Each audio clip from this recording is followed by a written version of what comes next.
Dear student, our next question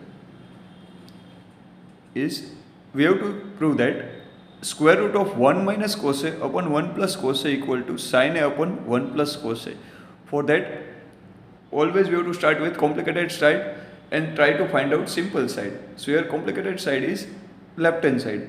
So left hand side is square root of 1 minus cos A and 1 plus cos A.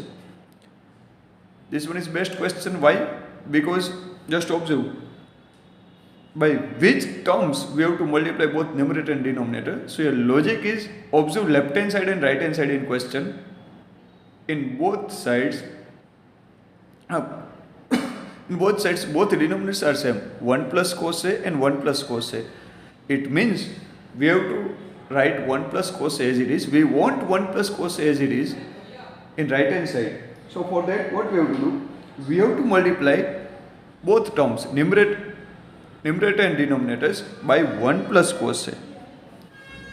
So here 1 plus cos A is there, and finally we want same in denominator of right hand side. So here we can multiply 1 plus cos A and 1 plus cos A at both places in numerator and denominator.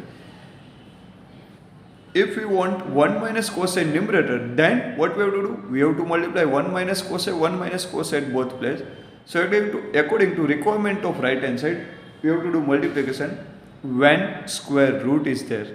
So here square root is there, so we have to multiply both numerators and denominators by 1 plus cos A, 1 plus cos A. Why? Because we want 1 plus cos A in denominator of right hand side, and this we have to multiply in root. Now, so step 1, very important step for this question.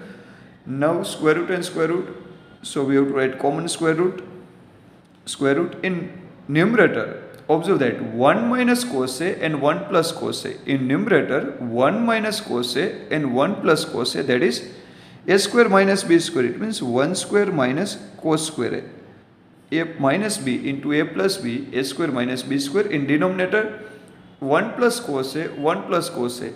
Both are with same sign. So we can write 1 plus cos A whole square. So after that, step number 1, next step, we have to multiply numerator with numerator and denominator with denominator and write common square root sign. Next step is observe in numerator. 1 square means 1, 1 square means 1, and 1 minus cos square.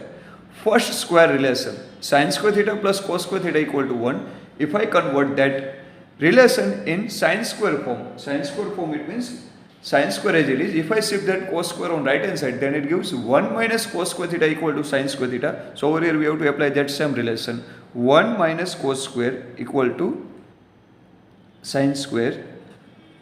In denominator, always write as it is, 1 plus cos A whole square. Now as we know that square and square root cancel each other, so sin square, observe and next column of page, that sin square and square root, after that remaining is sin A. In denominator also 1 plus cos A square and square root. So square and square root cancel each other, after that remaining is 1 plus cos A. Now observe over right hand side of question. Simply same, sin A upon 1 plus cos A. So just observe 3 steps in this question, but very important step. In first step, we have to multiply 1 plus cos A with numerator and denominator. Why? Because finally we want 1 plus cos A in right hand side. So 1 plus cos A. Then after step number 2, multiply numerator with numerator and denominator with denominator. So it gives in numerator 1 minus cos A and 1 plus cos A, A square minus B square.